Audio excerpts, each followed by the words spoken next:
Hello दोस्तों, स्वागत है आप सभी का कनावत अकेडमी के इस ऑनलाइन प्लेटफॉर्म पर। मैं बंटी सिंह रावत और आज से हम शुरू करने जा रहे हैं मध्य प्रदेश शिक्षक भर्ती वर्ग 3 चयन परीक्षा 2025 की तैयारी। और सबसे पहले हम आज पढ़ने वाले हैं बायोलॉजी का सबसे महत्वपूर्ण अध्याय जैविक वर्गीकरण। तो इस अध्याय ना तो केवल हमारी परीक्षा की दृष्टि से महत्वपूर्ण है, बल्कि ये हमें जीवों की अद्भुत विविधता को समझने में भी सहायता करता है। तो आइए आज हम इस ज्ञान की यात्रा की शुरुआत करते हैं। तो सभी से पहले जिन लोगों ने चैनल को सब्सक्राइब नहीं किया है, वीडियो को लाइक नहीं किया है, तो वो सबसे पहले वीडियो को लाइक कर दे, चैनल को सब्सक्राइब कर दे और बेल आइकन दबाना ना भूलिए, जिससे कि आपको आगे आने वाली क्लासों के नोटिफिकेशन मिलते रहें। तो बात करते हैं, देखो अभी हाल ही में मध्य प्रदेश गवर्नमेंट द्वारा वर्ग 3 की परीक्षा का जो नोटिफिकेशन हाल ही में आया हुआ है, उसके अंदर हमारा जो सब्जेक्ट का पोर्शन जो रहा हुआ है वो थोड़ा सा बदल गया है। थोड़ा नहीं, हम कहेंगे बहुत कुछ बदल गया है, जिसके अंदर हमारा साइंस का पोर्शन, सोशल साइंस का पोर्शन, तो इन सब्जेक्टों के अंदर कुछ ज़्यादा मटेरियल हमारा कुछ ऐड हुआ है। तो हम बात करते हैं आज हमारा बायोलॉजी का, साइंस के अंदर बायो का सबसे पहला चैप्टर, जिसका नाम है हमारे पास जैविक वर्गीकरण। तो इस जैविक वर्गीकरण को समझने के लिए हमारे पास सबसे पहले आ जाता है क्या कि जैविक वर्गीकरण है क्या हमारे पास। तो देखो, जैविक वर्गीकरण का मतलब यह है कि हाँ, इस पृथ्वी पर पाए जाने वाले जितने भी जीवित जीव जंतु हैं, उन जीवित जीव जंतुओं को जब तक हम व्यवस्थित तरीके से और उनका नामकरण करके, उनके रंग रूप आकार प्रकार की पहचान करके व्यवस्थित नहीं करेंगे अलग अलग ग्रुपों में, तब तक हमारा उनका पहचानना, उनको समझना, उनके बारे में जानकारी याद रखना बड़ा मुश्किल हो जाएगा। इसलिए हमारे पास जैविक वर्गीकरण आता है। तो जैविक वर्गीकरण के अंतर्गत हम पादप जगत और जंतु जगत दोनों का ही वर्गीकरण पढ़ने वाले हैं। तो आज की क्लास के अंदर हमारा है पादप जगत का वर्गीकरण। तो उसे समझने के लिए हमारे पास सबसे पहले दे रखा है क्या, देखो टैक्सोनॉमी। टैक्सोनॉमी की हम सबसे पहले बात करते हैं कि ये टैक्सोनॉमी क्या होती है। तो भाई, किसी भी पर्टिकुलर एरिया में लिविंग ऑर्गेनिज्म की स्टडी करना। अब भाई, ये लिविंग ऑर्गेनिज्म क्या है, जीवित जीव क्या है हमारे पास। तो लिविंग ऑर्गेनिज्म के अंदर हम बात करते हैं, जीवित जीवों के अंदर हमारे पास देखो प्लांट भी आ जाते हैं और जितने भी जीवित जीव जंतु हैं हमारे पास वो सारे आ जाते हैं। तो वही बात हम करते हैं कि किसी पर्टिकुलर क्षेत्र में, स्पेशल एरिया के अंदर हम उन प्लांटों की और उन एनिमल का जो अध्ययन करते हैं, उनकी जो स्टडी करते हैं ना, उसी को हम क्या कह देते हैं, टैक्सोनॉमी कह देते हैं। कि किसी स्पेशल क्षेत्र के अंदर इतने जीव जंतु पाए जाते हैं, मतलब इतने प्लांट पाए जाते हैं और इतने इसके अंदर जो जीव हैं हमारे, एनिमल हैं जो पाए जाते हैं, तो उनकी स्टडी करना है किसी क्षेत्र के अंदर, वही कहलाता है हमारा क्या, टैक्सोनॉमी। अब इस टैक्सोनॉमी शब्द से परिचित होते हैं। ये जो शब्द है ना, वो सबसे पहले दिया गया था किसके द्वारा, एपी डे कैंडोले के द्वारा दिया गया था। इन्होंने एक पुस्तक लिखी, याद रखना है, जिसका नाम आप सभी लोगों को थ्योरीज एलिमेंटाe डी ला बॉटनी, यानी थ्योरी ऑफ एलिमेंट्री बॉटनी, ये पुस्तक एपी डी कैंडोले के द्वारा लिखी गई थी। और टैक्सोनॉमी जो वर्ड है, टर्म है, वो दिया गया था किसके द्वारा, एपी डी कैंडोले के द्वारा। दूसरी बात करें इस टैक्सोनॉमी के अंदर, जिसको बोला जाता है वर्ग की, तो इस टैक्सोनॉमी के अंदर हम कुछ बिंदुओं का अध्ययन करते हैं, स्टडी करते हैं, तब जाकर हम किसी भी जीव को पहचान पाते हैं, चाहे वो प्लांट हो, चाहे वो क्या हो, एनिमल हो। तो बात करते हैं, देखो सबसे पहला पॉइंट है इसके अंदर हमारे पास क्या करना है, हमें किसी भी जीव जंतु की पहचान करना है। और उस जीव जंतु की पहचान करने के लिए देखो, जीव को पहचानना है हमें, सबसे पहले उसको आइडेंटिफिकेशन करना है। आइडेंटिफिकेशन वह प्रक्रिया होती है जिससे किसी जीव को पहले से ज्ञात किसी जीव द्वारा अन्य जीवों से पहचाना जाता है। देखो, पहले से जो जीव उपस्थित हैं उनकी उससे कंपेयर किया जाता है, फिर उसकी पहचान कर किसी विशिष्ट वर्ग की समूह में शामिल किया जाता है। पहचानना, जिसको हम आइडेंटिफिकेशन कहते हैं, इसी को बोला जाता है कि अन्य जीवों से तुलना करके, कंपेयर करके उसको, उसके लक्षणों को देखकर उसको पहचाना जाता है कि ये किस टाइप का जीव है। दूसरा पॉइंट आ जाता है, जब हमने उसको पहचान लिया है तो उसका उसके बाद करने वाले हैं हम क्या, नामकरण। तो हमारे पास जो आ जाता है अगला पॉइंट, वो है नोमेनक्लेचर। तो नोमेनक्लेचर के अंदर हम क्या करने वाले हैं कि किसी जीव को नामकरण के अंतरराष्ट्रीय नियमों के अनुसार नाम देना ही उसका क्या कहलाता है, नामकरण। देखो जब हमने किसी एक नए जीव को देखा और उसको हमने पहचाना कि ये पुराने वाले जो पहले से जो जीव हैं जिनके बारे में हमें नॉलेज है उनसे यदि ये जीव डिफरेंट है, एनिमल जो भी है, प्लांट है या एनिमल है, वो डिफरेंट है, तो उसको अलग लक्षण उसके देखने पड़ेंगे और उसको हमें एक स्पेशल नाम देना पड़ेगा। जूलॉजी के अंदर है तो जूलॉजी के अंदर उसको देखो, प्लांट के अंदर है तो बॉटनिकल नेम देना पड़ेगा, बाकी का जूलॉजिकल नेम उसका देना पड़ेगा, जंतु है तो उसके अकॉर्डिंग उसके नाम दिए जाते हैं। तो ये हमारा नोमेनक्लेचर हो जाता है।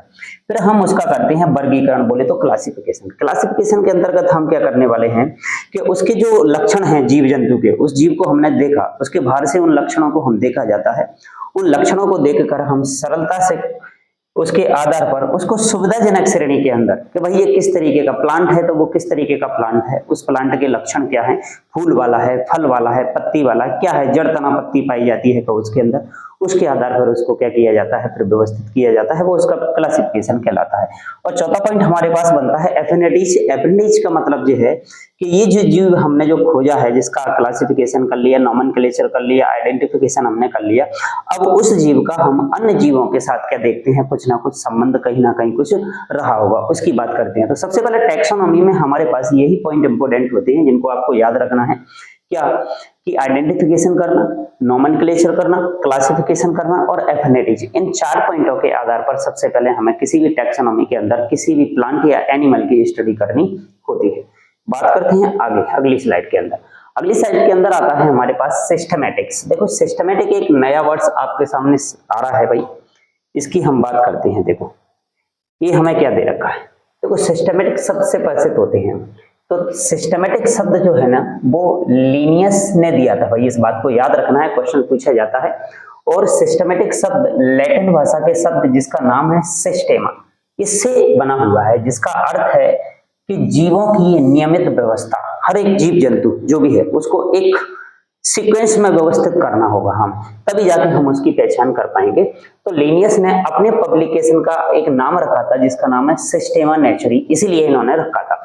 सिस्टमैटिक में पहचान करना है, नामकरण देना है, वर्गीकरण करना है और जीवों के उद्विकासीय संबंधों का हमें क्या करना है, अध्ययन भी करना है। इवोल्यूशनरी रिलेशनशिप के बारे में हमें उनका अध्ययन भी करना है कि ये जीव का निर्माण कैसे पुराने जीवों से हुआ है, इसके क्या पूर्वज रहे होंगे, इस सारी जानकारी हमें उसके बारे में इकट्ठा करना है। उसके बाद सिस्टमैटिक के बाद आ जाता है एक और न्यू वर्ड दिया गया था जिसका नाम है न्यू सिस्टमैटिक। और ये न्यू सिस्टमैटिक जो वर्ड है जो दिया गया था किसके द्वारा, जूलियन हक्सले के द्वारा 1940 में। एक नई ब्रांच की स्थापना इन्होंने की थी सिस्टमैटिक के बाद, लीनियस के बाद। तो इनमें क्या किया था, इन्होंने आंतरिक तथा बाह्य लक्षणों का अध्ययन करना शुरू कर दिया था। न्यू सिस्टमैटिक के अंदर उनके कुछ इंटरनल कैरेक्टर को भी देखा गया और आउटर कैरेक्टर्स को भी उसके अंदर देखा गया। बाहरी लक्षण और आंतरिक लक्षण दोनों का अध्ययन जूलियन हक्सले ने 1940 में करना शुरू कर दिया था। तो एक नया वर्ड बन के आ गया हमारे पास न्यू सिस्टमैटिक। तो सिस्टमैटिक जो शब्द हुआ हमारे पास वो लीनियस के द्वारा दिया गया और न्यू सिस्टमैटिक शब्द जो है ना वो दिया गया किसके द्वारा, जो टर्म हमारे पास आ जाती है उसको दिया गया 1940 में जूलियन हक्सले के द्वारा।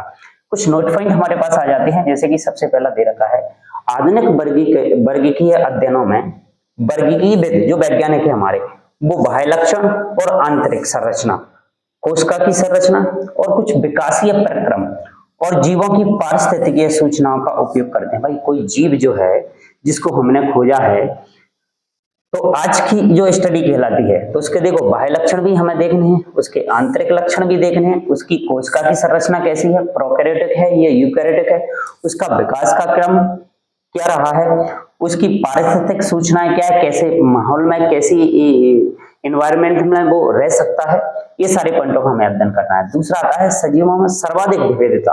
विविधता मतलब यह है कि जितने जितने डिफरेंट टाइप के जीव जंतु जो पाए जाते हैं जिसको हम कहते हैं डाइवर्सिटी, सबसे ज्यादा डाइवर्सिटी हमें देखने को मिलती है। देखो उष्णकटिबंधीय वर्षावनों सबसे ज्यादा विभिन्न प्रकार के जीव जंतुओं का पाया जाना, डिफरेंट टाइप के एनिमल हो चाहे वो प्लांट्स हो, यदि किसी स्पेशल क्षेत्र पर ज्यादा मात्रा में पाए जाते हैं तो वहां पर उन प्लांटों की या उन एनिमल की वो डाइवर्सिटी यानी बोले तो विविधता कहलाती है। और सबसे ज्यादा विविधता यहाँ पर पाई जाती है उष्णकटिबंधीय क्षेत्रों में, जो वर्षा वन जिनको हम बोलते हैं वहां हमें देखने को मिलती है।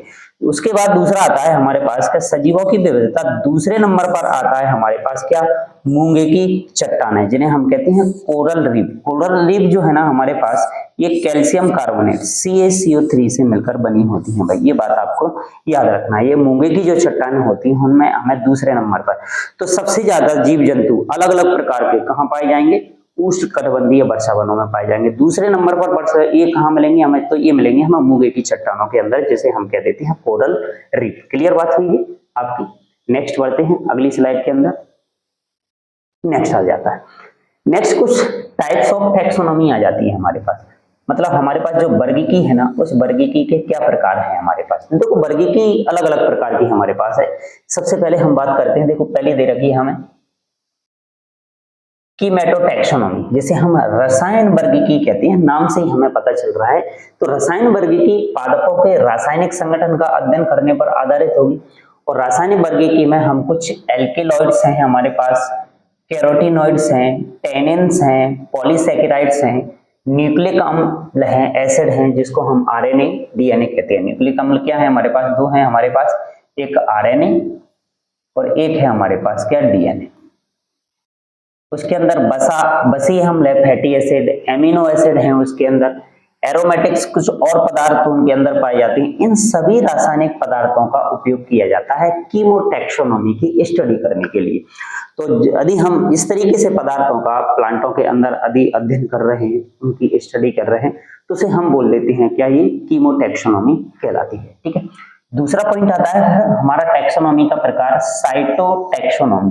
तो साइटोटैक्सोनॉमी के अंदर हम क्या करने वाले हैं? साइटो शब्द जो है ना वो हमारा कोशिका से जुड़ा हुआ है, जैसे कोशिका का अध्ययन साइटोलॉजी कहलाता है। तो साइटोटैक्सोनॉमी के अंदर भी हम करने वाले हैं कि अब हम उस प्लांट के जो भी हम जिसकी स्टडी कर रहे हैं, उस प्लांट के कुछ कोशिकीय लक्षणों का अध्ययन करने वाले हैं। और उन्हीं कोशिकीय लक्षणों के आधार पर हम उस पादप की संरचना और उस कोशिका के अंदर पाए जाने वाले DNA, गुणसूत्र वगैरह, उसके आधार पर उसकी स्टडी करते हैं। तो देखो पादपों के कोशिकीय लक्षणों का उपयोग साइटोटैक्सोनॉमी कहलाता है। और साइटोटैक्सोनॉमी में मुख्यतः कोशिकीय लक्षण, जैसे कि उसके गुणसूत्रों की संख्या हो गई, उनकी संरचना हो गई, उनके गुणसूत्रों का व्यवहार हो गया, आदि पर आधारित होती है। तो इस चीज की यदि हम स्टडी उसके अंदर कर रहे हैं तो वो हमारा कहलाता है क्या? कीमोटैक्सोनॉमी कहलाता है। ठीक है। उसके बाद अगला पॉइंट बन जाता है हमारे पास कुछ इंपॉर्टेंट इंफॉर्मेशन हमें गिवन है, उसकी हम बात करते हैं। सबसे पहले हमें दे रखा है, देखो प्रैक्टिकल सिग्निफिकेंस टैक्सोनॉमी। इस टैक्सोनॉमी का व्यवहारिक महत्व क्या है? देखो व्यवहारिक महत्व यही है कि इस पृथ्वी पर पाए जाने वाले जितने भी अज्ञात जीव हैं, सजीव हैं, उनकी हमें पहचान करना है। इस टैक्सोनॉमी के अंदर हम यही बात पढ़ने जा रहे हैं। उन्हीं जीव जंतुओं को हमें खोजना है जो अभी हम जिनके बारे में नॉलेज नहीं रखते हैं। तो नए नए जीव जंतु इस पृथ्वी पर हमें देखने को मिलते हैं, तो उनकी हम चर्चा करने वाले हैं। यही इसका व्यवहारिक महत्व है। देखो सजीवों में सर्वाधिक विविधता हम इसको पढ़ चुके हैं उष्णकटिबंधीय वर्षावनों में, जिसे हम ट्रॉपिकल रेन फॉरेस्ट कहते हैं, उनमें पाई जाती है। दूसरे नंबर पर हमारी कोरल रीफ्स, जिसको हम बोलते हैं। अब तक की ज्ञात तथा वर्णित जातियों की संख्या लगभग 1.7 मिलियन से लेकर 1.8 मिलियन तक हो सकती है। अभी तक ज्ञात जातियों की बात कर रहे हैं। देखो अभी तक की ज्ञात तथा वर्णित, जिन जातियों के बारे में हमें नॉलेज है, जिनके बारे में हम जानते हैं, जिनके सारे लक्षण हमें पता है, जिस जाति को हम पहचानते हैं इस पृथ्वी पर पाई जाने वाली, चाहे वो प्लांट की हो चाहे किसी जीव की हो, वो हमारे पास ज्ञात जातियों की संख्या लगभग हमारे पास हो चुकी है। कितनी? 1.7 से लेकर 1.8 मिलियन तक हो चुकी है। इतने जीव जंतु इस पृथ्वी पर आज तक आइडेंटिफाई किए जा चुके हैं। लेकिन इसके अलावा भी हमें नए नए जीव जंतुओं की खोज रोज कहीं ना कहीं देखने को एक जीव मिल जाता है। तो वही हमें अज्ञात जीवों की पहचान करना ही हमारा क्या कहलाता है? टैक्सोनॉमी कहलाता है। आगे बात करते हैं अगली स्लाइड के अंदर। तो अगली स्लाइड के अंदर हमारे पास आ जाता है वैज्ञानिक नामकरण की पद्धति। अब हमारे पास नोमेनक्लेचर आ जाता है। हमने किसी अज्ञात जीव या सजीव को देख लिया भाई, देखने के जस्ट बाद हम उसका करने वाले हैं क्या? नामकरण।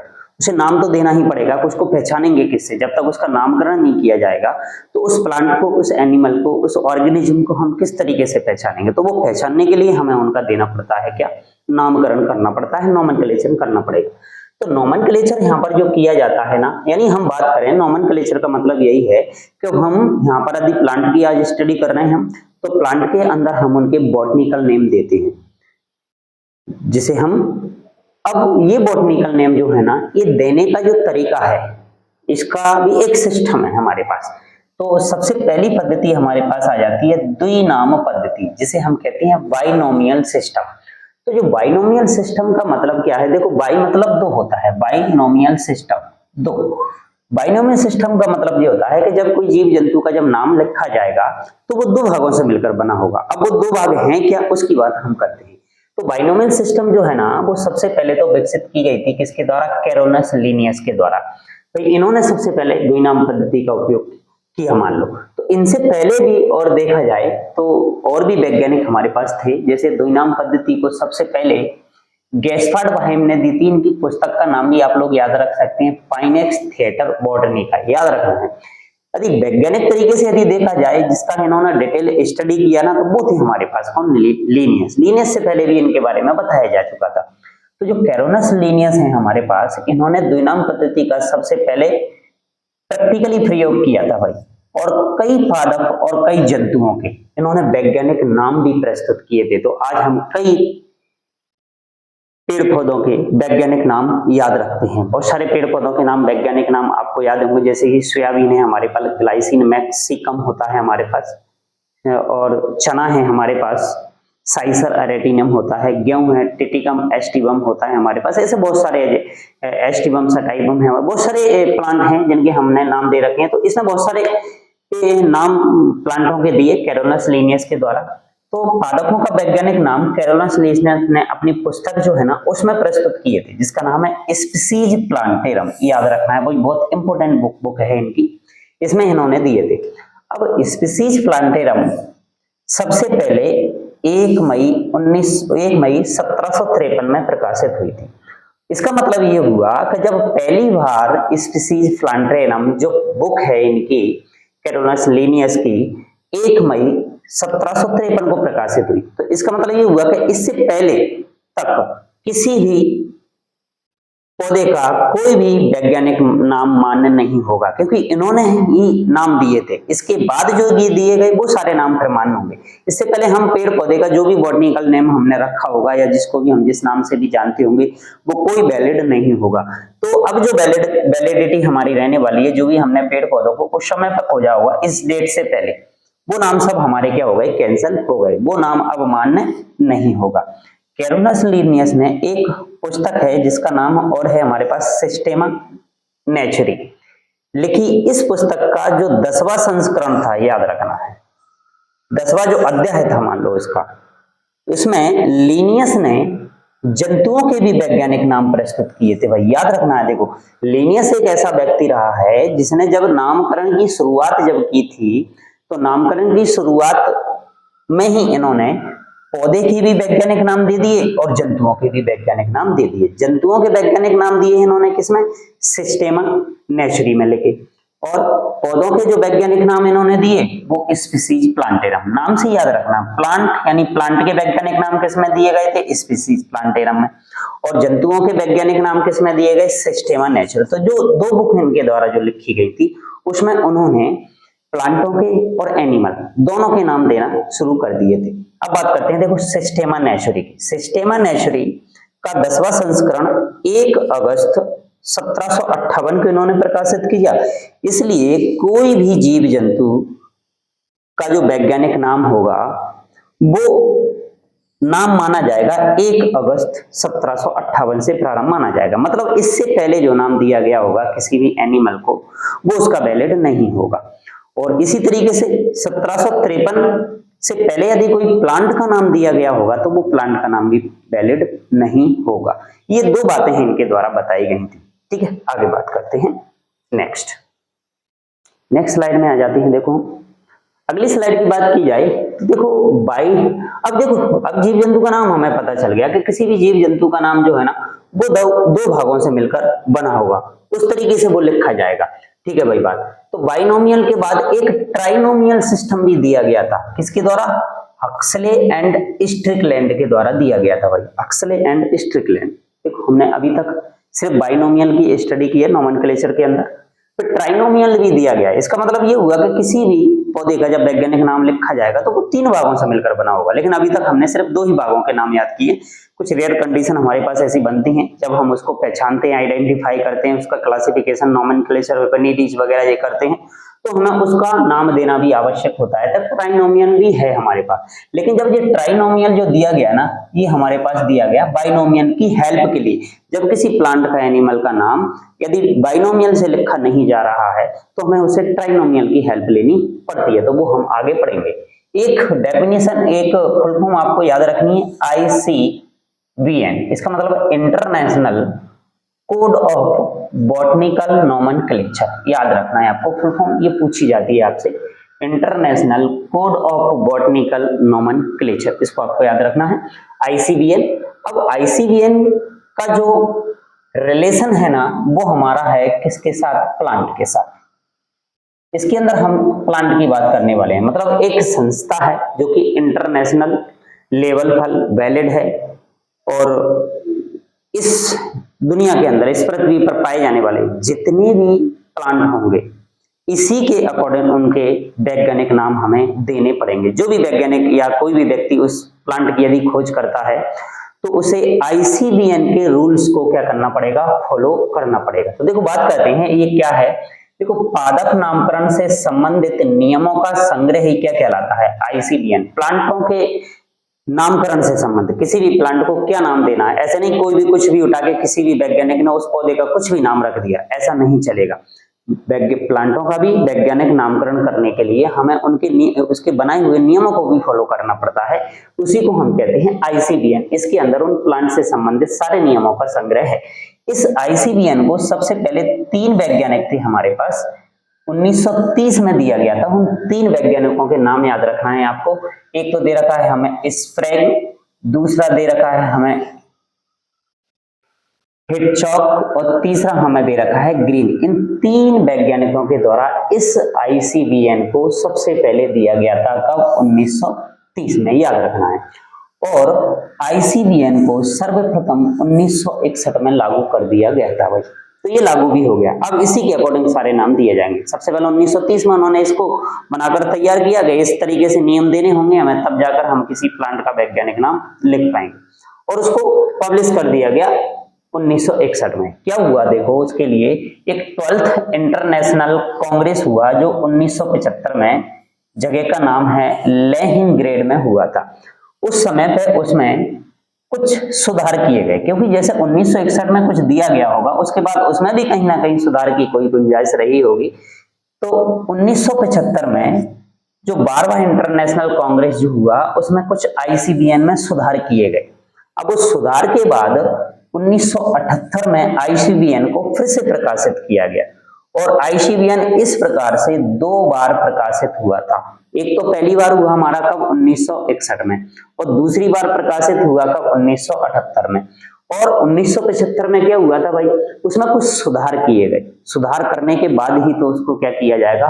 पब्लिश किया जाएगा। तो इस तरीके से ICVN को 2 बार क्या किया गया? प्रकाशित किया गया।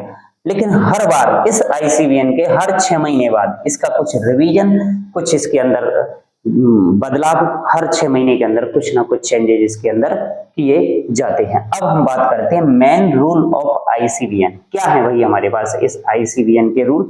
उन रूल्स की हम बात करते हैं, ये हमें याद रखना है। देखो, द्विनाम पद्धति के अनुसार, जो कि लिनियस के द्वारा दी गई थी, इस पद्धति के अनुसार के प्रत्येक स्पीसीज, यानी जिसे हम जाति कहते हैं। अब जाति की यदि बात की जाए तो भाई जातियां तो बहुत सारी हैं, प्लांटों की भी अलग अलग जातियां हैं, एनिमल की भी अलग अलग जातियां हैं। तो उन जातियों की हम बात करने वाले हैं।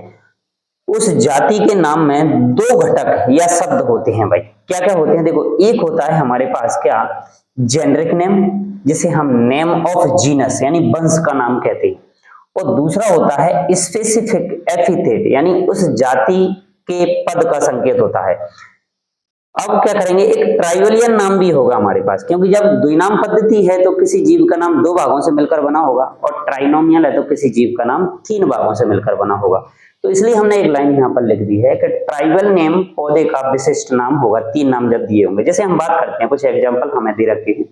उनकी हम बात करते हैं। कुछ प्लांट हैं हमारे पास, जैसे कि आलू है, पोटैटो, इसकी हम बात करते हैं। इसका वैज्ञानिक नाम लिखा हुआ है सोलेनम ट्यूबरोसम। बहुत से लोगों को इसका सोलेनम ट्यूबरोसम नेम याद होगा, और यदि जो पहली बार यदि क्लास ले रहा है तो वो व्यक्ति पहले से हमें इनको याद करना पड़ेगा। सोलेनम ट्यूबरोसम, अब ये दो भागों से मिलकर बना हुआ है, एक सोलेनम और एक ट्यूबरोसम। तो यहाँ पर जो सोलेनम है ना, जो इसके जेनरिक नेम को बताता है, यानी बोले तो जीनस को बताता है, जीनस बोले तो इसके वंश को बताता है, ठीक है ना, वंश। और ट्यूबरोसम जो लिखा हुआ है ना, ये स्पेसिफिक एपिथेट है, मतलब हम बात करें तो एक तरीके से ये इसकी जाति को बताता है भाई, जाति को, ये जाति को बताएगा। इसी तरीके से जहां लिखा है मैंजीफेरा इंडिका, ये मैंगो का, आम का वैज्ञानिक नाम लिखा हुआ है, इसमें मैंजीफेरा जो है ना वो इसका जेनरिक नेम है, और इंडिका जो है ना वो इसका स्पेसिफिक एपिथेट है, जो इसकी जाति को क्या करता है, शो करता है। तो इस तरीके से किसी भी प्लांट के वैज्ञानिक नाम लिखे जाते हैं। क्लियर? आगे देखते हैं। देखो अगला पॉइंट आता है फिर हमारे पास रूल्स के अंदर कि पादप का नामकरण में अर्थात ICVN में पुनर्नाम मान्य नहीं है। भाई दोबारा से किसी पौधे का नाम नहीं लिखा जाएगा, जेनरिक नेम और स्पेसिफिक एपिथेट समान नहीं होना चाहिए, पहली बात तो ये भी है। जैसे कि मान लो मैंने लिख दिया है मैंजीफेरा और मैंजीफेरा, दो बार हम नहीं लिखेंगे, डबल किसी चीज का यूज नहीं करना है, हमें एक ही बार यूज करना है, यदि चाहे वो स्पेसिफिक नेम हो उसका, चाहे वो उसका जीनियस नेम है, जीनस हो, यानी बोले तो वंश का नाम हो, चाहे उसकी जाति का नाम हो, डबल बार उसका उपयोग नहीं किया जाएगा। लेकिन ICZN ये किससे संबंधित है भाई, ये एनिमल से संबंधित है, एनिमल्स। इनसे रिलेटेड एक संस्था है जिसका नाम है international code of zoological nomenclature, और इससे पहले हमने जो पढ़ा था वो था हमारे पास का international code of botanical nomenclature. ये प्लांट से रिलेटेड है और ये एनिमल से। तो एनिमल के जितने भी वैज्ञानिक नाम लिखे जाएंगे उसके रूल हैं ICZN के, उन्हें हमें क्या करना पड़ेगा, फॉलो करना पड़ेगा। इसके अनुसार टोटोनम्स मान है, मतलब हमें पुनर्नाम लिखना चाहिए, मतलब और जब हम एनिमल का नाम लिखेंगे तो वहां पर पुनर्नाम चलेगा, लेकिन प्लांट का जब नाम लिखेंगे तो उसका पुनर्नेम नहीं चलेगा प्लांट के अंदर। क्लियर बात?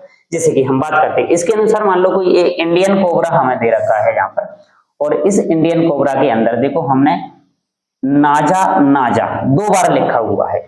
इसका मतलब ये है कि ICZN के अनुसार जब हम किसी एनिमल का साइंटिफिक नेम लिखते हैं तो उसमें डबल नाम चलेगा, रिपीटेशन चलेगा, पुनर्नाम चलेगा उसके अंदर, लेकिन प्लांट के अंदर ऐसा नहीं होगा।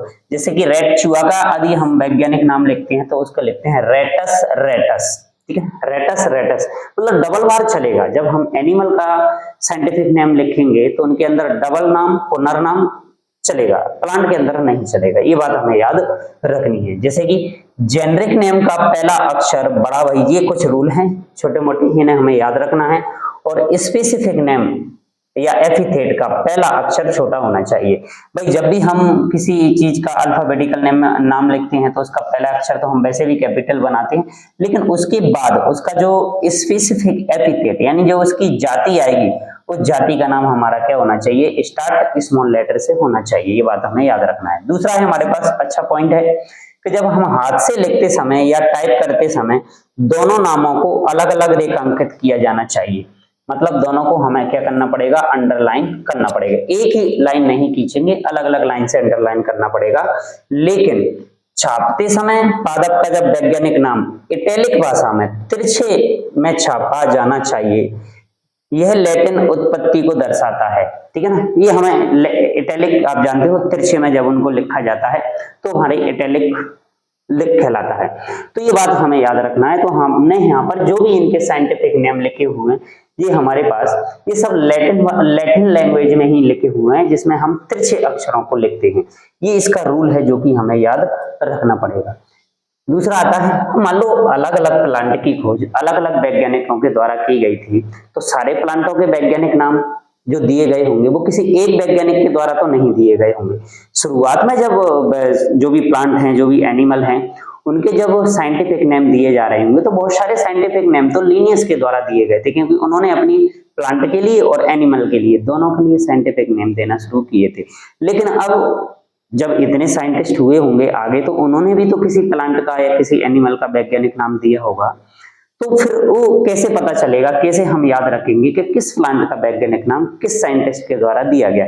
इसके लिए कुछ व्यवस्था हमने ICZN और ICVN के अंदर बना रखी है, उसकी हम बात करते हैं। जैसे जिस वैज्ञानिक ने किसी पौधे को खोजा है, उसका नाम जब हम उसका स्पेसिफिक एपिथेट यानी उसकी जाति लिखते हैं, उसके बाद संक्षिप्त में यानी शॉर्ट में उस वैज्ञानिक का नाम लिख दिया जाता है। जैसे कि मैंजीफेरा इंडिका, जो कि किसका वैज्ञानिक नाम है भाई, आम का वैज्ञानिक नाम है, आम का।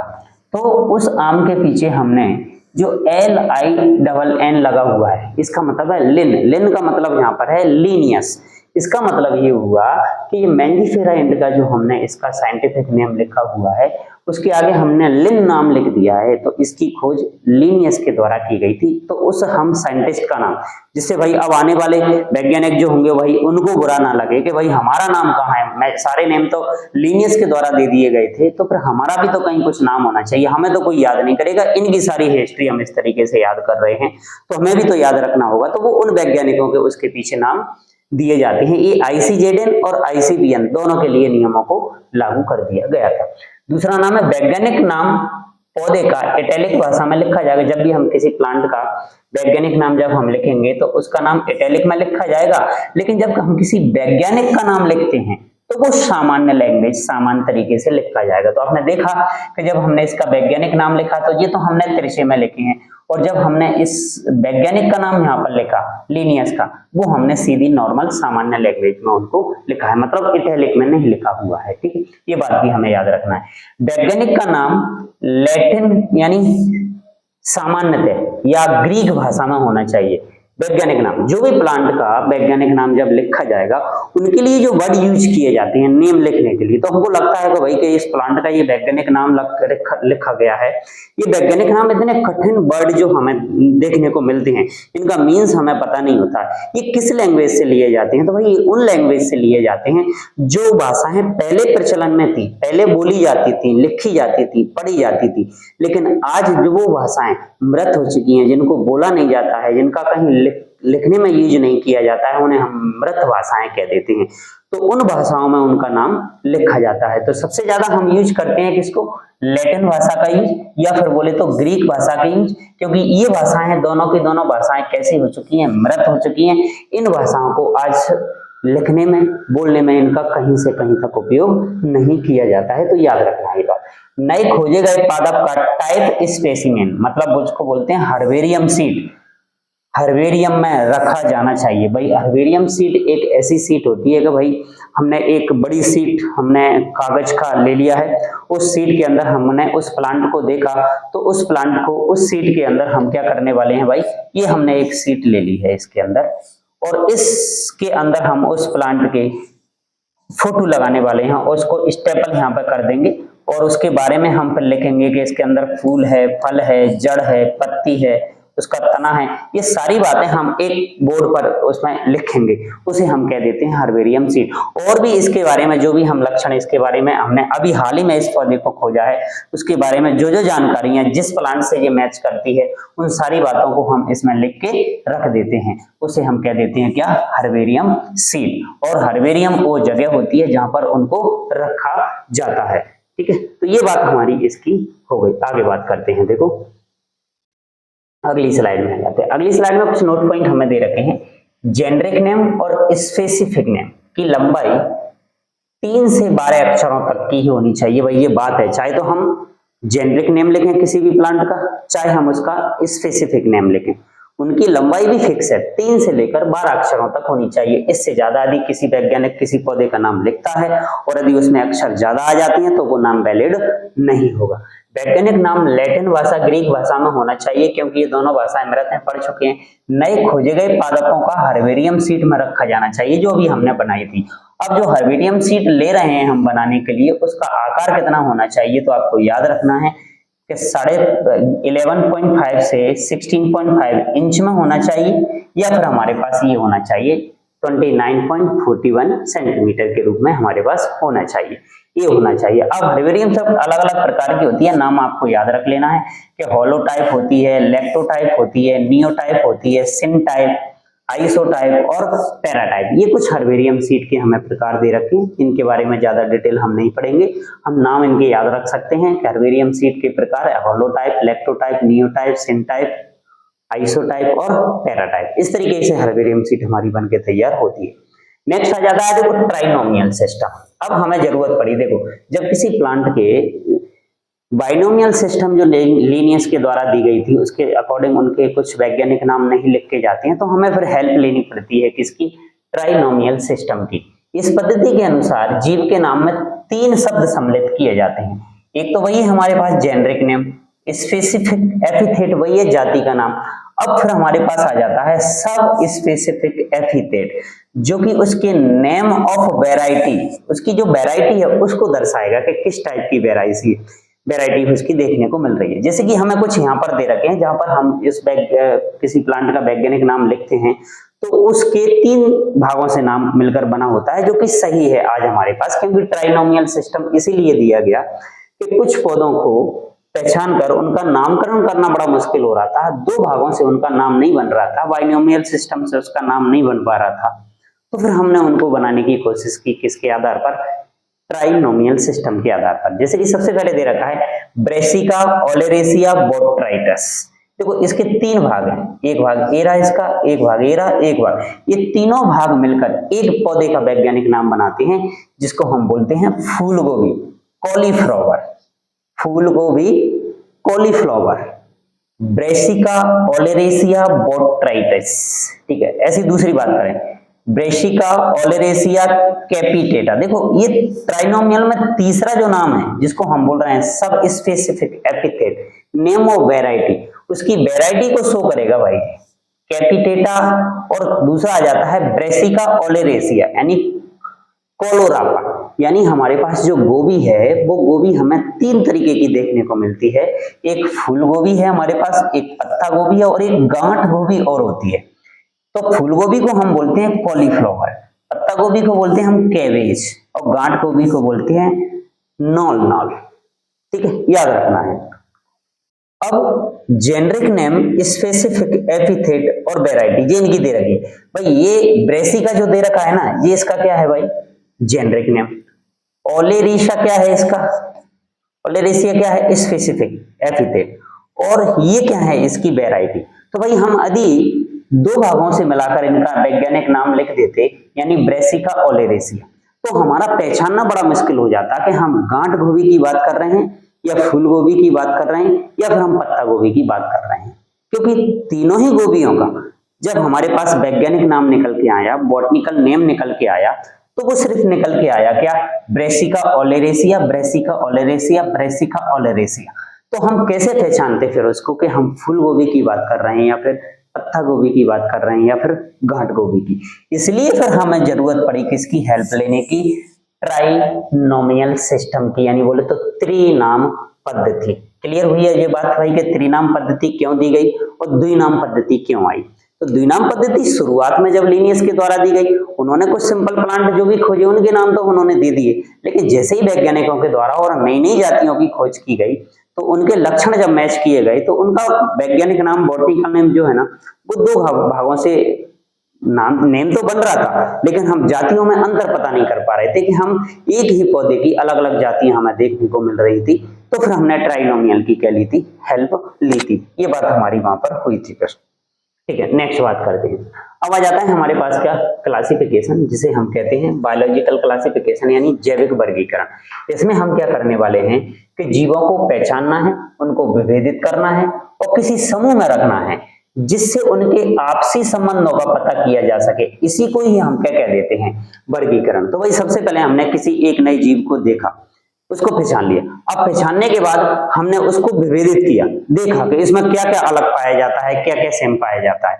तो जो सेम पाए जाते हैं उन लक्षण के आधार पर हमने उसको एक समूह में क्या कर दिया, व्यवस्थित कर दिया, जिस समूह के लक्षण एक जैसे होते हैं। फिर अब हमने देखा कि उस समूह के आपसी संबंधों में कुछ है क्या नहीं है, क्या इनमें आपस में कहीं ना कहीं कोई संबंध है क्या।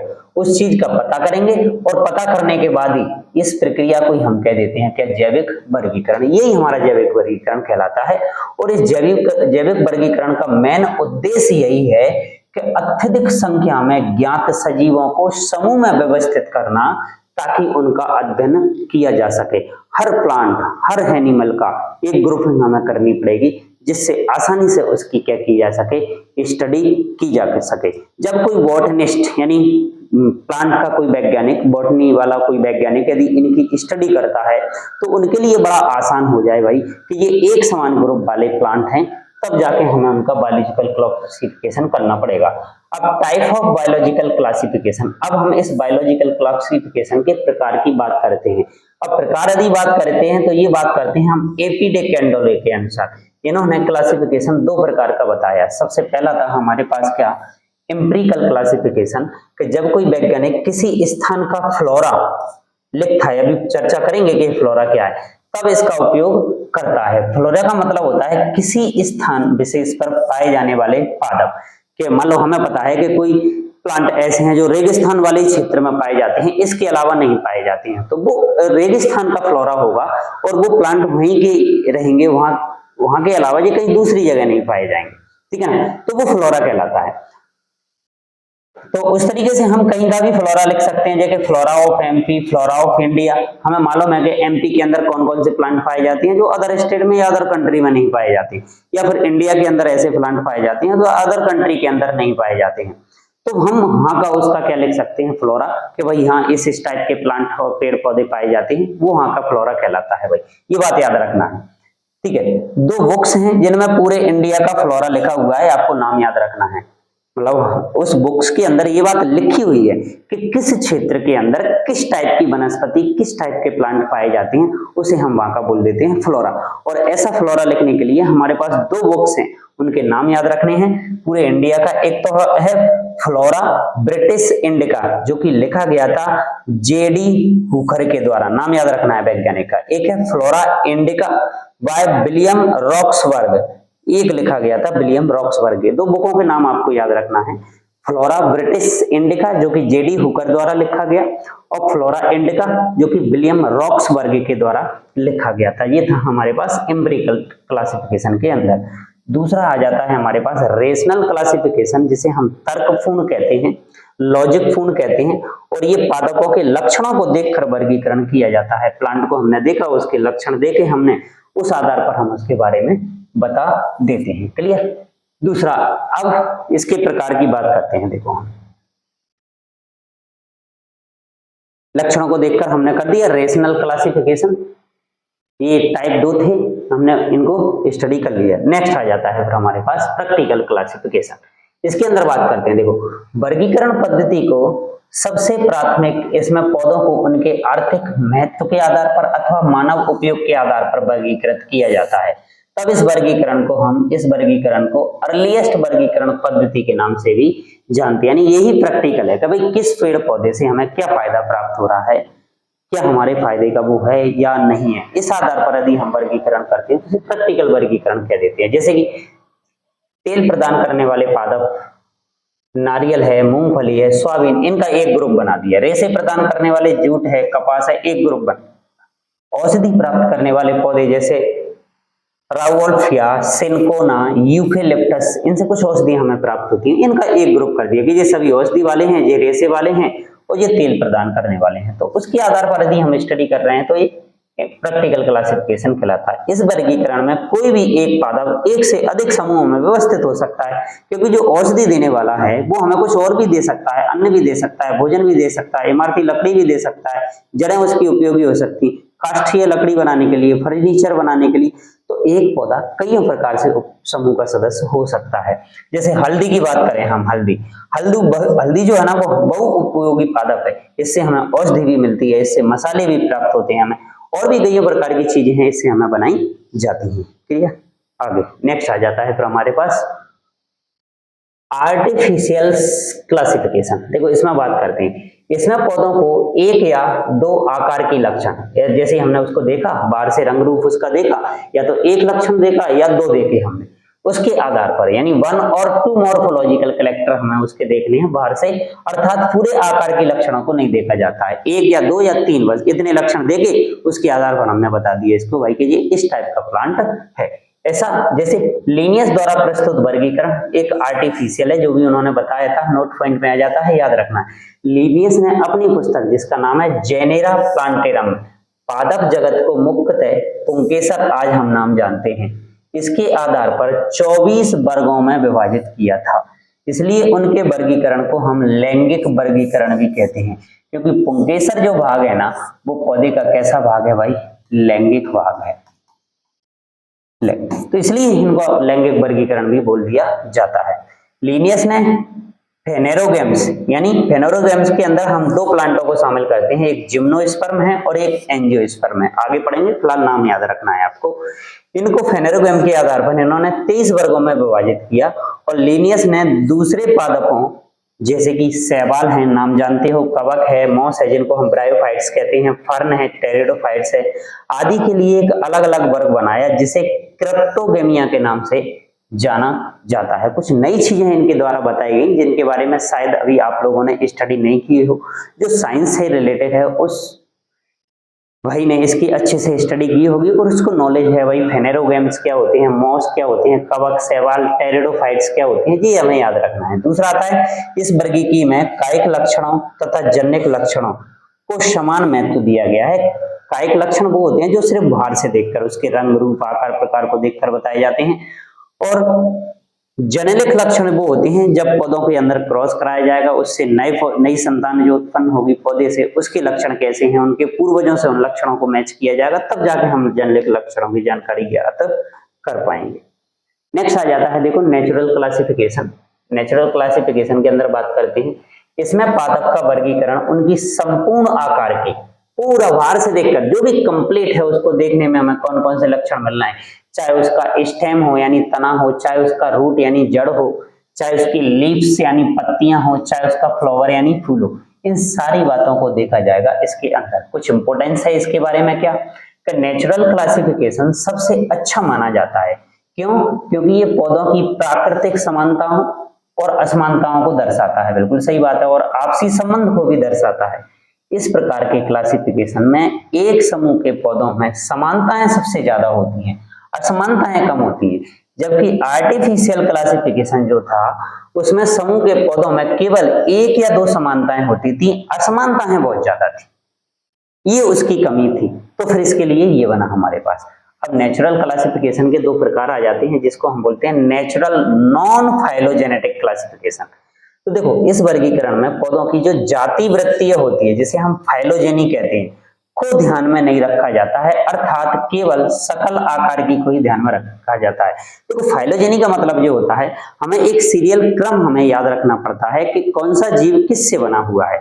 जैसे कि हमें प्लांट के अंदर हम बात करें तो सबसे पहले ब्रायोफाइटा उत्पन्न हुए, फिर टेरिडोफाइटा, फिर जिम्नोस्पर्म, फिर एंजियोस्पर्म, यानी सबसे पहले यदि हम बात करें तो थैलोफाइटा बने प्लांट्स, कुछ Thallophyta, bryophyta, pteridophyta, gymnosperm, angiosperm, ये प्लांटों का एक विकास का क्रम है, धीरे धीरे बड़े बड़े बड़े पौधे बनते जा रहे हैं। वैसे ही फिर हमारे पास एनिमल्स का भी एक बहुत लंबा क्रम है, इसमें उनके विकास को दर्शाया जाता है, जिसमें आपने पढ़ा होगा protozoa, porifera, coelenterata, nemathelminthes, platyhelminthes, annelida, arthropoda, mollusca, echinodermata and chordata. Chordata के बाद फिर हमारे पास आ जाता है देखो कॉर्डेटा के अंदर हम फिर रखते हैं किसको, फिशिज को, amphibia, reptiles, Abies and mammals. Mammals के अंदर फिर हमारे पास 3 ग्रुप फिर से बनाते हैं हम, प्रोटोथीरिया, मेटाथीरिया एंड यूथीरिया। तब जाके जो यूथीरिया वाली जो है ना उसमें हम मनुष्य आते हैं। अब इसमें के अंदर भी बहुत सारी ब्रांच है, तब जाके मनुष्य की क्या हुई होगी, उत्पत्ति। तो मतलब ये हमारी पूरी की पूरी क्या है, फाइलोजेनी है, जाति वृत्तीयता है कि हम किस तरीके से किस जीव से उत्पन्न हुए, इसका विशेष ध्यान रखा जाता है। लेकिन नेचुरल नॉन फाइलोजेनेटिक के अंदर हम उस जाति वृत्तीयता को ध्यान में नहीं रखते हैं, कौन सा पौधा किससे उत्पन्न हुआ है इससे हमें लेना देना नहीं है, हमें सिर्फ उसकी आकार की को ही देखकर ध्यान में रखना है। लेकिन नेचुरल फाइलोजेनेटिक क्लासिफिकेशन का मतलब यह है कि यहाँ पर हम उसकी जाति वृत्तीय, उसके विकासीय क्रम को, उसकी फाइलोजेनी को क्या रखेंगे, याद रखेंगे, तब जाके उसके विकास के क्रम में उसको व्यवस्थित किया जा सकता है। क्लियर? आगे देखते हैं। नेक्स्ट आ जाता है फिर अब ये जाति वृत्तीयता या फाइलोजेनी जो शब्द है ना, ये लैमार्क भाई साहब के द्वारा दिया गया था भाई, हमारे महान वैज्ञानिक लैमार्क।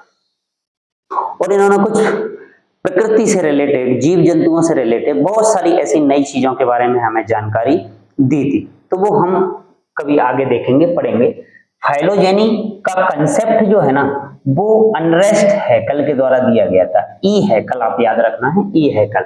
और जाति वृत्तीयता इंग्लिश में जिसको फाइलोजेनी कहते हैं, ये शब्द जो दिया गया था ना, वो लैमार्क के द्वारा दिया गया था। जाति वृत्तीयता यानी फाइलोजेनी, इसका विस्तृत जो वर्णन है ना, वो चार्ल्स डार्विन ने किया था भाई। ये डार्विन और लैमार्क भाई, ये दोनों ही हमारे बड़े जबरदस्त वैज्ञानिक रहे हैं।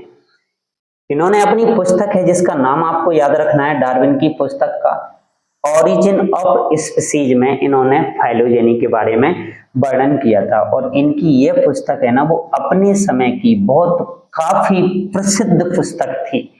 यानी इसके अंदर कुछ ऐसी घटनाओं के बारे में डार्विन ने वर्णन किया था कि प्रकृति के अंदर जो बहुत सारी घटित हो रही थी। ठीक है, वो कहानी क्या है वो हम बाद में कभी डिस्कस करेंगे आपसे। अब आ जाता है हमारा जीनियोलॉजी, जिसे हम स्टेप्स भी बोल देते हैं। देखो, विकास का क्रम या फिर वंश का क्रम कहलाता है भाई। जीनियोलॉजी मतलब विकास का क्रम ही वंश का क्रम कहलाता है भाई। विकास का क्रम मतलब ये हुआ कि कोई जीव जंतु किस जीव से बना हुआ है, क्या उसका वंश रहा होगा, उन्हीं जातियों में से कहीं ना घूम फिर के आज किसका उत्पन्न हो गया, मनुष्य की उत्पत्ति होगी। जैसे हम कहते हैं आज हमारे पूर्वज कौन है भाई, बंदर है। इसका मतलब ये हुआ कि कहीं ना कहीं हमारी उत्पत्ति बंदरों से हुई है, तो भाई बंदरों की भी किसी से हुई होगी। अब बंदर जिससे बने उस जाति की भी उत्पत्ति किसी से हुई होगी। ये सारी बातें हमें इसमें याद रखनी पड़ती हैं। इसी को हम कह देते हैं उसकी जाति वृत्तीयता या उसकी फाइलोजेनी या उसका विकास का क्रम हमें याद रखना पड़ता है। जैसे कि हम बात करें पिसीज में, देखो पिसीज यानी मछलियां, मछलियों से हम बात करें तो मछलियां पिसीज यानी मछली, मछली से मेढक बने, एम्फीबिया जिसको हम बोलते हैं। मेढक से फिर रेप्टाइल्स यानी सरीसृपों का निर्माण हुआ, फिर एबीज यानी पक्षियों का निर्माण हुआ, फिर उनसे निर्माण हुआ एबीज के बाद आते थे मैमल्स। अब मैमल्स का लास्ट में स्तनधारी जिनको हम कहते हैं, उन स्तनधारी जीव जंतुओं की उत्पत्ति हुई थी। अब स्तनधारी जो बने होंगे तो उसके अंदर तो देखो हमारे बंदर भी आ जाते हैं हमारे पास, चिंपांजी भी आ जाता है हमारा, गोरिल्ला भी हमारा आ जाता है। फिर उनसे कहीं जाके आदि मानव की उत्पत्ति हुई होगी। फिर यही आदि मानव लंबे समय तक बहुत प्रकृति के अंदर विचरण करता रहा होगा। फिर धीरे धीरे इन्होंने अपने दिमाग का कहीं उपयोग किया होगा, तब जाके आज का मानव बना है। अब आज का जो मानव है ना, इससे भविष्य का मानव जिसके हम फ्यूचर ह्यूमन कहेंगे, उसकी क्या कंडीशन रहेगी वो हम डिसाइड कर सकते हैं आज के ही आधार पर। ये उनका विकास का क्रम कहलाता है। जीनोलॉजी ऑफ प्लांट किंगडम याद रखना है। देखो प्लांट के विकास का क्रम क्या है, देखो हमने नाम लिए थे आपको। जैसे कि सबसे पहले आते हैं थैलोफाइटा, ऐसे जीव जंतु जो थैलोफाइटा भी एक बहुत बड़ा ग्रुप है, संघ है, फाइलम है, जिसको हम पढ़ेंगे। फिर इससे बने होंगे कौन, ब्रायोफाइटा। फिर इससे बने होंगे टेरिडोफाइटा। यानी सबसे पहले पौधे जो बने होंगे उनके अंदर ना तो जड़ होती होगी, तना होता होगा, पत्ती होती होगी, ना फूल होता होगा, लेकिन वो पौधा जरूर होता होगा। ऐसे कुछ पौधों के नाम बने। फिर ब्रायोफाइटा मतलब इनके अंदर कुछ जड़नुमा संरचना का निर्माण होना शुरू हो गया होगा। टेरिडोफाइटा कुछ ऐसे प्लांट रहे होंगे जो झाड़ीनुमा प्लांट बन जाते होंगे, झाड़ियां होंगी, ज्यादा बड़ा वृक्ष नहीं होगा, बिल्कुल छोटा भी नहीं होगा, झाड़ी हुआ करेगी। फिर जिम्नोस्पर्म बने होंगे हमारे पास इनसे। जिम्नोस्पर्म मतलब ये बड़े बड़े हो गए, लेकिन हो सकता है इनके अंदर फल नहीं बनता हो, फूल नहीं बनता हो, निषेचन की क्रिया अलग हो, लैंगिक जनन अलग हो, अलैंगिक जनन अलग हो, बहुत सारे लक्षणों को देखकर जिम्नोस्पर्म बने। लेकिन अब है हमारे पास एंजियोस्पर्म। एंजियोस्पर्म मतलब आज के जो प्लांट हमें चारों तरफ देखने को जो मिलते हैं, जो सारे प्लांट, नीम हो, पीपल हो, बरगद हो, कुछ भी हो हमारे पास, आम का पौधा हो, नींबू का पौधा हो, संतरा फलों के पौधे हो, कोई भी हो, साग सब्जी का पौधा कोई भी हो, ये सारे पौधे हमारे आज जो एडवांस हैं वो एंजियोस्पर्म कहलाते हैं। इनके बारे में आगे जब भी हम पढ़ेंगे और डिटेल इनका देखा जाएगा। तो एंजियोस्पर्म आज इस पृथ्वी पर मोस्ट एडवांस प्लांट कहलाते हैं, आपको याद रखना है। इस फाइलोजेनेटिक क्लासिफिकेशन को हम क्लेडिस्टिक क्लासिफिकेशन भी कहा जाता है भाई। तो नाम बोला है, हमें भी नाम याद रख लेना है, ज्यादा हमें इस पर दिमाग नहीं लगाना है। क्यों? क्योंकि वैसे भी हमारी ये बॉटनी ऐसी है कि जिसके अंदर जो वर्ड आते हैं ना, वो हर एक वर्ड ऐसा लगता है कि भाई हर एक वर्ड नया है जी, कभी हमने सुना ही नहीं है। तो साइंस के कुछ टेक्निकल वर्ड हैं जी आपने नहीं सुने होंगे, जब आपने इनको पढ़ा होगा, स्टडी किया होगा। जैसे 11th क्लास के बाद आपने बायो ली है, तो उसके अंदर आपने 11th पढ़ा होगा, 12th पढ़ा होगा, तभी जाके आपको इन शब्दों का यूज वहां पर देखने को मिलेगा। अगर आप अदर सब्जेक्ट्स हैं तो भाई आपको बहुत जबरदस्त मेहनत इसके अंदर करनी पड़ेगी। यानी बॉटनी का जो पार्ट है आपका, जूलॉजी का जो पार्ट है आपका, जो इस सब्जेक्ट से बिलोंग नहीं करते हैं उनके लिए वही दिक्कत है। तो भाई दिक्कत का मतलब ये है भाई, रीडिंग करो, पढ़ाई करो, स्टडी करो, मस्त रहो, व्यस्त रहो, तो आपका बिल्कुल क्लियर ये काम होता चला जाएगा। आपको बिल्कुल स्टडी करना है कंप्लीटली, तो आपका ये भी क्लियर होगा। नेक्स्ट बात करते हैं, देखो अगला आ जाता है फिर हमारे पास फेनेटिक क्लासिफिकेशन और न्यूमेरिकल क्लासिफिकेशन, न्यूमेरिकल क्लासिफिकेशन। देखो इनमें बात करते हैं, इनमें पौधों का वर्गीकरण समानता, ये कुछ ऐसे ही दे रखे हैं, असमानता की संख्या के आधार पर किया जाता है, नाम से हमें पता चल रहा है। इस वर्गीकरण को सरलता से कंप्यूटरीकृत भी किया जा सकता है। वर्गीकरण सभी अवलोकनीय गुणों पर आधारित होता है, भाई आसान है ये। इसमें सजीवों के गुणों को एक नंबर और एक कोड दे दिया जाता है। इसके बाद इसे प्रोसेस किया जाता है। सजीवों में अत्यधिक समानता है, उन्हें एक ही समूह में रख दिया जाएगा। इस प्रकार प्रत्येक समान गुण वाले जीव जंतु एक साथ हो जाएंगे और असमान गुण वाले एक साथ अलग हो जाएंगे। इसी समय सैकड़ों गुणों को भी ध्यान में रखा जा सकता है भाई। इस वर्गीकरण में किसी भी एक लक्षण को ज्यादा महत्व नहीं देते हैं, सभी लक्षणों को समान महत्व दिया जाता है। जबकि जो नेचुरल क्लासिफिकेशन हमने पढ़ा था वहां पर सिर्फ हम पुष्पीय लक्षणों को कायिक लक्षणों की अपेक्षा अधिक महत्व देते हैं। तो ये बात आपको याद रखनी है भाई, क्लियर। नेक्स्ट बात करते हैं, देखो अब हमारी जो टैक्सोनॉमी है ना, उस टैक्सोनॉमी यानी वर्ग की श्रेणी या जिसको वर्ग की समूह या फिर इसको हम टैक्सोनॉमिक कैटेगरी कहते हैं, इसकी हम बात करते हैं भाई कि ये क्या चीज है हमारे पास। देखो टैक्सोनॉमिक कैटेगरी की बात करते हैं। देखो टैक्सोनॉमिक कैटेगरी के अंदर हमने क्या कर रखा है भाई, प्लांटों के बहुत बड़े बड़े संघ या समूह बना रखे हैं, वो हमें नाम याद रखनी है। देखो सबसे बड़ा समूह या संघ हमने जो बना रखा है ना, ग्रुप, मतलब जो सबसे बड़ा ग्रुप होगा ना प्लांटों का, जिसके अंदर बहुत सारे प्लांट जातियां उसकी आएंगी, उसे हम बोल देते हैं क्या, किंगडम भाई, किंगडम। दूसरा फिर उसके बाद उससे छोटा ग्रुप होगा, उसे हम बोलेंगे डिवीजन। फिर हमारी बनेगी क्लास, फिर ऑर्डर, फिर फैमिली, फिर जीनस, फिर उस जाति का नाम आ जाएगा जैसे मनुष्य जाति।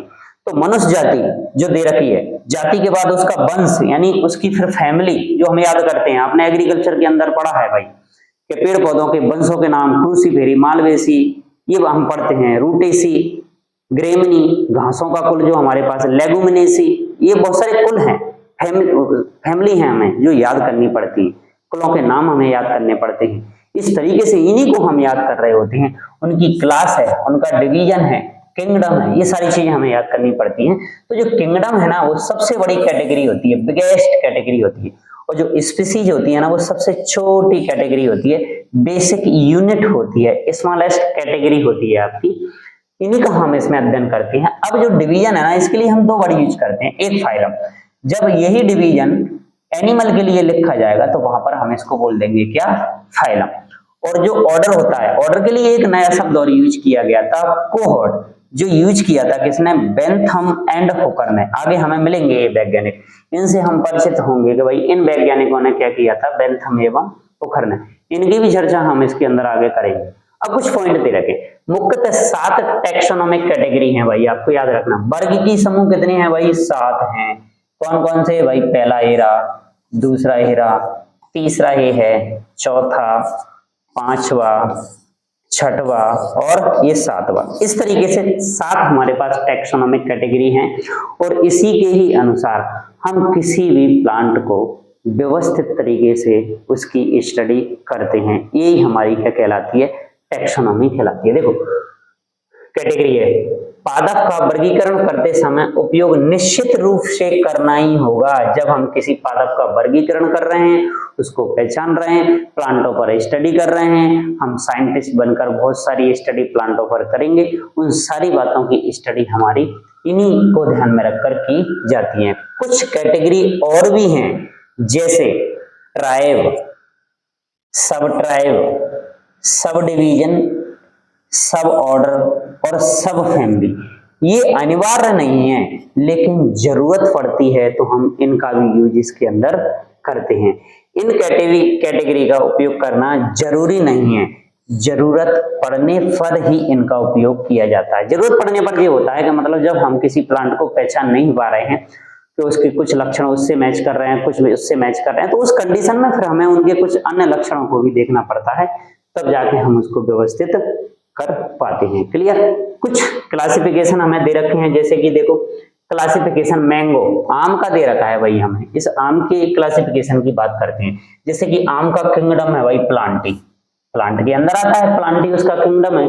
जो डिवीजन क्या है भाई, एंजियोस्पर्मी, क्योंकि हमें पता है प्लांट जो है सबसे मोस्ट एडवांस प्लांट है इस पृथ्वी पर पाए जाने वाला, वो एंजियोस्पर्म के अंदर आते हैं, तो वो उसका डिवीजन है एंजियोस्पर्मी। अब इसकी क्लास कौन सी है, डाइकोटिलीडोनी। भाई ये नए शब्द हैं जो आपको याद रखने पड़ेंगे। ऑर्डर कौन सा है इसका, सेपिनाडेल्स। फैमिली क्या है इसकी, एनाकार्डियेसी, याद रखेंगे। जीनस क्या है इसका, मैंजीफेरा, और स्पीसीज क्या है इसका, मैंजीफेरा इंडिका। तो भाई यही तो हम इसका नाम लिखते हैं, इंडिका, स्पीसीज इसकी इंडिका है, तो मैंजीफेरा इंडिका इसका वैज्ञानिक नाम हो जाता है। यानी उसके अंदर हम उसके वंश का नाम और उसकी जाति, स्पीसीज यानी होता है क्या, जाति, उसकी जाति का नाम लिखेंगे, और जीनस मतलब होता है उसका वंश, तो उसके अंदर हम उसका वंश का नाम लिखेंगे। इस तरीके से उसका नाम बन जाता है। ये टैक्सोनॉमिक कैटेगरी कहलाती है, और ये टैक्सा या सिंगल जो वर्ड हमने टैक्सोन के लिए जो यूज किए हैं वो कहलाते हैं। वैसे ही दूसरा आ जाता है हमारा एक बीट यानी गेहूं के लिए। हम गेहूं की बात करते हैं, गेहूं का क्लासिफिकेशन किसी भाई को याद होगा ही कि उसका किंगडम क्या है भाई, प्लांटी, डिवीजन क्या है, एंजियोस्पर्मी, क्लास क्या है, मोनोकोटिलीडोनी। मोनोकोट और डाइकोट, डाइकोटिलीडोनी को नाम से याद रखो, डाइकोट यानी आपने जड़ों के नाम पढ़े होंगे। कुछ पौधों के अंदर एक बीजपत्री जड़ें पाई जाती है, कुछ पौधे द्विबीजपत्री होते हैं, कुछ एक बीजपत्री, कुछ द्विबीजपत्री, उसी को बोलते हैं भाई डाइकोट और मोनोकोट। डाइकोट प्लांट और मोनोकोट प्लांट हम आगे डिस्कस करेंगे इनके। और इसका ऑर्डर बन जाता है पोल्स, और इसकी फैमिली बन जाती है पोएसी। भाई गेहूं किस फैमिली के अंदर आता है, पोएसी के अंदर। जीनस इसका क्या होता है, ट्रेटिकम, और स्पीसीज यानी इसकी जाति होती है क्या, एस्टिवम, ट्रेटिकम एस्टिवम। तो ये हमने वैज्ञानिक नाम लिखना शुरू कर दिया इसका, ट्रेटिकम एस्टिवम। इस तरीके से इनके नाम लिखे जाते हैं। कुछ सफिक्स हैं जो इनके नाम लिखते समय हम उनको दिए जाते हैं, जिनसे हमारी इनकी क्या बन जाती है भाई, पहचान बन जाती है। उनको हम एक बार देख लेते हैं। देखो किस किस के साथ है, देखो डिवीजन के पास जो है ना वो फाइटा शब्द का यूज होगा, और क्लास के लिए ऑप्सीडा, फाइसी, एई, ऑर्डर के लिए एल्स, फैमिली के लिए एसी।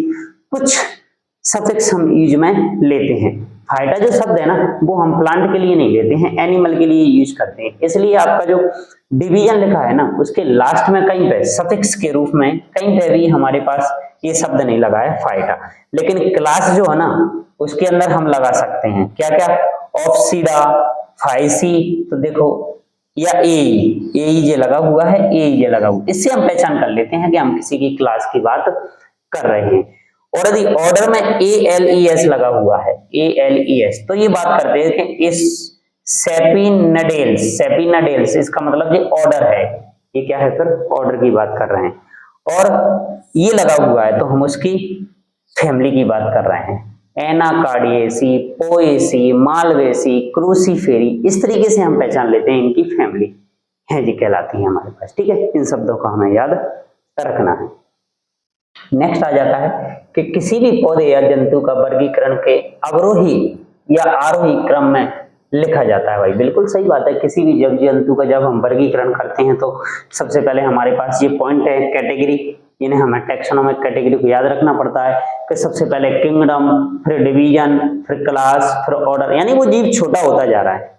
और ऑर्डर ऊपर लेके सबसे पहले उसकी जाति, फिर उसका वंश, फिर उसकी फैमिली, फिर उसका ऑर्डर, फिर क्लास, फिर डिवीजन, और बड़ा किंगडम बन गया हमारे पास क्या, प्लांटी।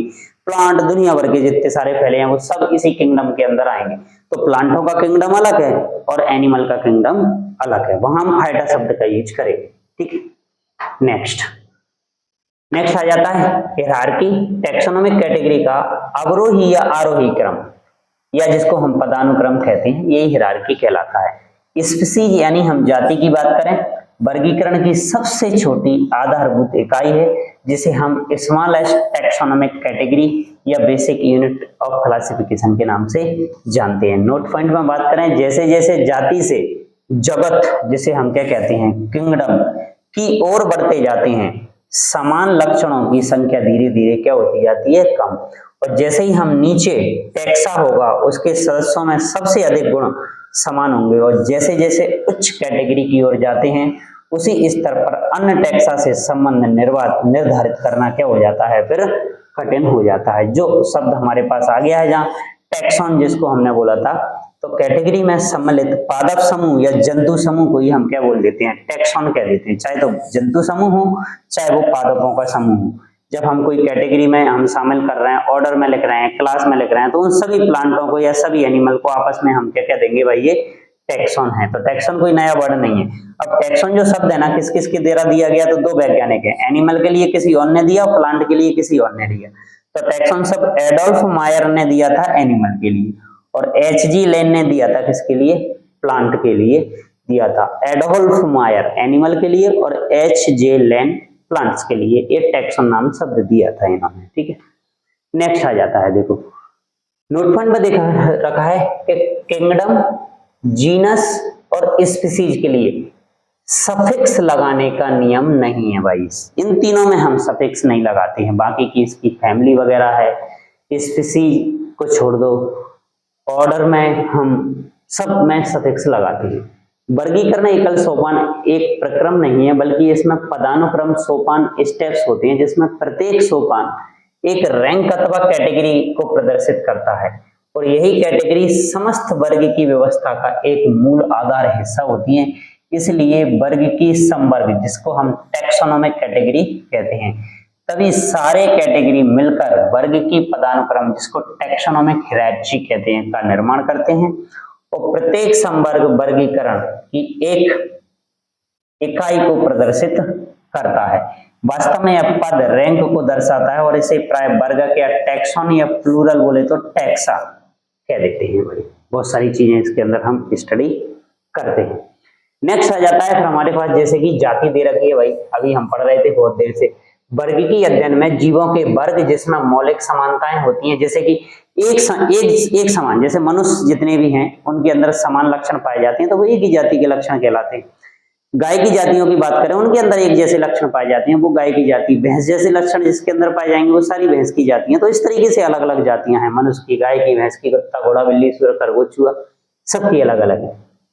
समीपस्थ संबंधित स्पीसीज से उनके आकार की लक्षण भिन्नता के आधार पर उन्हें एक दूसरे से क्या कर सकते हैं, अलग। अब वंश की बात करते हैं। एक वंश में संबंधित स्पीसीज यानी वही जाति, याद रखना है भाई, हम जाति की ही बात कर रहे हैं। एक समूह आता है जिसमें स्पीसीज के गुण अन्य वंश में स्थित स्पीसीज की तुलना से अधिक समानता होते हैं। एक जीनस यानी वंश में एक या एक से अधिक स्पेसिफिक एपिथेट हो सकती है। भाई वंश के अंदर एक से अधिक जातियां हो सकती हैं, मतलब वंश बनेगा एक से अधिक जातियां, बहुत सारी जातियां, मतलब दो या दो से अधिक जातियों से मिलकर। जैसे सोलेनम टुब्रोसम आलू, सोलेनम मेलेंजेना बैगन, और सोलेनम नाइग्रम मकोई, मतलब सबके साथ सोलेनम लगा हुआ है, सोलेनम। लेकिन ये तीन भिन्न हैं, लेकिन संबंधित जातियां हैं। ये तीनों एक ही वंश में हैं, जिसका नाम आ जाएगा सोलेनम। एक ही वंश के पौधे हैं, चाहे आलू ले लो, चाहे बैगन ले लो, चाहे आप मकोई ले लो, लेकिन उनकी जातियां क्या हैं, अलग अलग। तो मैंने यही बोला, अलग अलग जातियां एक वंश के अंदर आ सकती हैं, लेकिन जाति सबसे छोटी इकाई होती है, उसके अंदर कुछ नहीं आता है। ठीक है, नेक्स्ट कुल की बात करें तो कुल के अंदर एक से अधिक वंश आएंगे भाई, उनसे मिलकर कुल का निर्माण होगा। कुलों के वर्गीकरण का आधार पौधों के कायिक लक्षण और उनके जन्य गुण होंगे, लेकिन मुख्य आधार क्या रहेगा हमारा, जन्य अथवा लैंगिक लक्षण अथवा उसके पुष्पीय लक्षण होंगे। उदाहरण के लिए पौधों में तीन विभिन्न वंश, जैसे सोलेनम, पिटूनिया, धतूरा को सोलेनेसी कुल में रखते हैं। देखो सोलेनम में पिटूनिया को भी रखते हैं और धतूरा, हमें पता है उनके लक्षण गुण सब क्या है, अलग अलग, लेकिन उसका वंश एक ही है भाई। ठीक है ना। गण की बात करते हैं। गण संबंधित कुलों का एक समूह, यानी बहुत सारे कुल काय के अंदर आएंगे गण के अंदर, जिसमें कुल, वंश और जाति की तुलना में कम संख्या में समानताएं होंगी। गण एक उच्च श्रेणी है जिसमें कुलों का समूहन और कुछ समानताएं दर्शाता है। पादप जैसे कुछ कॉन्वोल्यूलेसी, सोलेनेसी, पोलियोनियल्स गण में रखा गया है। इसका आधार मुख्यतः पुष्पीय लैंगिक लक्षण है। ठीक है ना, ये बात आती है। अब ऑर्डर से भी बड़ा आ जाता है फिर हमारे पास क्लास, और इसमें बहुत सारे गणों का क्या किया जाता है, अध्ययन किया जाता है। ये बात हमारी हो गई। फिर आ जाता है हमारे पास क्या, डिवीजन। इसमें विभिन्न संबंधित वर्गों का भाग मिलकर इसके समूहन का निर्माण करता है। नोट, गण उच्च श्रेणियां लक्षणों के समूहन के आधार पर पहचानी जाती हैं, इनको हम पढ़ चुके हैं। देखो, तो ये था हमारे पास इनको पहचानने का कुछ तरीके। नेक्स्ट आ जाता है वर्ग की सहायता सांगन, यानी जिसको टैक्सोनॉमिकल एड्स हम कह देते हैं। ये क्या है, देखो भाई, किसी जीव विज्ञानियों ने सूचना सहित नमूनों को संचय करने तथा उन्हें प्रेरित करने की कुछ विधियां बनाई हैं भाई, विकसित की। उनमें कुछ का वर्णन किया गया, जैसे कि हर्बेरियम हम पढ़ चुके हैं। हर्बेरियम क्या होता है, आप इसकी अच्छे से रीडिंग कर सकते हैं, कितनी क्या इसकी लंबाई होती है, वो सारी चीजें आपको दे रखी हैं। बॉटनिकल गार्डन आप जानते ही हो, वानस्पतिक उद्यान, किसी विशिष्ट उद्यानों में कुछ जीवित पौधों का संग्रहण किया जाता है, उनकी जाति को पहचानने के लिए उनको वहां उगाया जाता है, और जिस पर वनस्पति वैज्ञानिक नाम, उसके कुल का नाम लिखा रहता है। प्रसिद्ध बॉटनिकल गार्डन एक इंग्लैंड के अंदर है, इंडियन बॉटनिकल गार्डन हावड़ा में भारत में ही है, और नेशनल बॉटनिकल रिसर्च इंस्टीट्यूट आपकी लखनऊ में, जहां पर ये उद्यानों के बारे में, कुछ स्पेशल पौधों के बारे में स्टडी की जाती है। दूसरा आप जानते ही हो, संग्रहालय, म्यूजियम जिसको हम बोलते हैं। वनस्पति संग्रहालय प्राय शैक्षणिक संस्थान जहां पे स्टडी करेंगे भाई अपन, वही है हमारे म्यूजियम। विद्यालय भी हो सकते हैं वो आपके,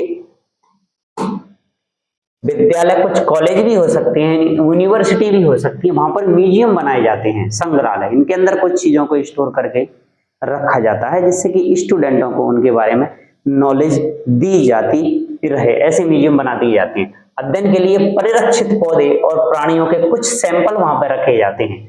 परिरक्षित मतलब उनको किसी केमिकल या विलयन के अंदर उनको डुबो कर रख दिया जाता है, और जो या तो जो जातियां नष्ट हो चुकी हैं उनके बारे में उनको बताया जाता है। जैसे कि आज हम बात करें, हमारी इस पृथ्वी से कई प्रकार की जातियां नष्ट हो चुकी हैं। जैसे कि आपने देखा होगा, डायनासोर पहले पृथ्वी पर हुआ करते थे, लेकिन आज डायनासोर इस पृथ्वी पर नहीं है। तो वो जाति जो उस समय पर रही होगी, क्या हो सकता है उस समय की बहुत एडवांस जाति हो इस पृथ्वी पर। और जैसे कि हम आज की बात करें, तो आज की जाति इस पृथ्वी पर जो एडवांस है ना, वो मनुष्य जाति है। इससे एडवांस कोई दूसरी जाति हमारे पास नहीं है, मनुष्य ही इस पृथ्वी पर एडवांस। तो मनुष्य से पहले जब डायनासोर कभी थे, उस समय पे जो एडवांस जाति रही होगी हमारी, वो रही होगी क्या, डायनासोर। लेकिन डायनासोर के बारे में कहा गया है, बताया जाता है, और उनके जीवाश्मों के आधार पर हमें पता चला है कि वो डायनासोर जो थे उस समय के, हो सकता है कि भोजन की कमी के कारण मर गए हों, या हो सकता है हमारे पास ऐसा रहा हो कि पृथ्वी के अंदर कुछ ऐसी घटनाएं घटित हों जिसकी वजह से उन्हें भोजन नहीं मिल पाया हो, या किसी अन्य ग्रह के कुछ टुकड़े इस पृथ्वी पर टूटकर गिर गए हों, जिससे कि उनका रहन सहन का जीवन क्या हो गया हो, समाप्त हो गया हो। उस वजह से वो पूरी जाति पूरी तरह क्या हो चुकी है, नष्ट हो चुकी है। या हम कहें कि उनका आकार इतना बड़ा हो चुका होगा कि उनके लिए भोजन की व्यवस्था नहीं हो पाई हो, पर्यावरण में, वातावरण में कुछ परिवर्तन ऐसे रहे होते, इससे उनका भोजन नष्ट हो गया हो। क्योंकि प्रकृति के अंदर बदलाव हमेशा चलता रहता है, और ये प्रकृति के ही अनुसार हमें बदलने की कोशिश करनी पड़ती है। यदि हम प्रकृति को बदलेंगे तो एक दिन प्रकृति हमें क्या कर देगी, नष्ट कर देगी। ये कुछ सिद्धांत जो थे वो लेमार्क और डार्विन के द्वारा दिए गए थे, वो हम आगे पढ़ते हैं। तो फिर आ जाते हैं हमारे पास क्या, जूलॉजिकल पार्क, जिन्हें भी आप जानते हो जूलॉजिकल पार्क होते हैं। इन उपवन में अधिकांशतः वन आवासी जीवित प्राणी रखे जाते हैं। वन में रहने वाले, जंगल में रहने वाले जीवित जीवों को इसके अंदर रखा जाता है। हमें वन्य जीवों की, मानव की देख रेख में रखा जाता है। आहार, भोजन, सबकी व्यवस्था हम उनको देते हैं, उनको ट्रेनिंग देते हैं, जहां तक संभव हो उनको वैसा ही आवास प्रोवाइड कराते हैं जो उनके जंगलों में, उपवनों में उनको मिलता था। जैसे कि चिड़ियाघर में सभी प्राणियों को उनके प्राकृतिक आवास वाली परिस्थितियां पैदा करके हम रखते हैं उनको, और इन उद्यानों को प्राय चिड़ियाघर ही कहते हैं, जू कहते हैं। इसे देखने के लिए बहुत से लोग तथा बच्चे आते जाते रहते हैं। नेक्स्ट आता है हमारे पास कुंजी अथवा चाबी की। इसका प्रयोग समानताओं असमानताओं पर आधारित होकर पौधों तथा प्राणियों की पहचान में किया जाता है। एक पुस्तिका जिसमें लक्षणों की सूची, उनके विकल्प होते हैं जो विभिन्न वर्गों की पहचान करने में सहायक होते हैं, उसे हम क्या कह देते हैं, उसकी की या कुंजी या चाबी कह देते हैं। और यह कुंजी विपर्यासी लक्षण जो हमने पढ़े थे, जब मेंडल की कहानी हमने पढ़ी थी, ग्रेगर जॉन मेंडल, मटर के पौधे पर प्रयोग करने वाले फेमस वैज्ञानिक, जिनकी वजह से आज हम जेनेटिक्स के बारे में बड़े अच्छे से स्टडी कर रहे हैं, वो वैज्ञानिक जिन्होंने विपर्यासी यानी विभिन्न विभिन्न प्रकार के अलग अलग प्रकार के यानी मटर के पौधे पर 7 जोड़ी लक्षणों का अध्ययन किया था। किसने? मेंडल ने। तो वहां इस शब्द का उपयोग उन्होंने किया था विपर्यासी लक्षण, जो प्राय जोड़ों में या युग्मों में, जिन्हें हम युग्मित या कपलेट कहते हैं, के आधार पर होती है।